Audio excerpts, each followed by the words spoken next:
কোমলীয়া ৰ'দত বহি ল'ৰা-ছোৱালীসকলে আনন্দতে আত্মহাৰা হৈছিল আৰু গাইছিল, আজি পায়স খাম। নমস্কাৰ ৰাইজ, পূব টেকোনা মোৰ বিদ্যালয়ৰ নাম। ভালদৰে জানো মই ৰন্ধা বঢ়া কাম। এই কথা মই নহয় আপোনালোকেই কয়। বহু দূৰৰ পৰা যাওঁ যদিও কম দিনতে বিদ্যালয়ৰ ওচৰ চুবুৰীয়াৰ লগত এটি ভাল সম্বন্ধ গঢ় লৈ উঠে আৰু এই সম্বন্ধটো আৰু বেছি মিঠা কৰিবলৈ আজি সম্প্ৰীতি ভোজনৰ আয়োজন কৰা হৈছে।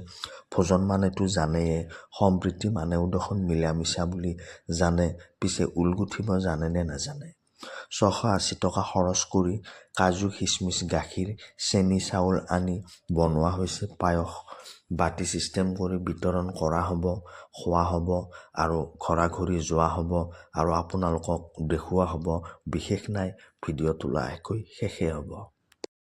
খোৱা হ'ব, ঘৰা-ঘৰি যোৱা হ'ব আৰু আপোনালোকক দেখুওৱা হ'ব। হিমুজ ব্লগ নামৰ পেজখনত আপলোড কৰা হ'ব আৰু আপোনালোকক আহ্বান জনোৱা হ'ব লাইক কৰক, কমেণ্ট কৰক বুলি। আপোনালোকে কৰিব।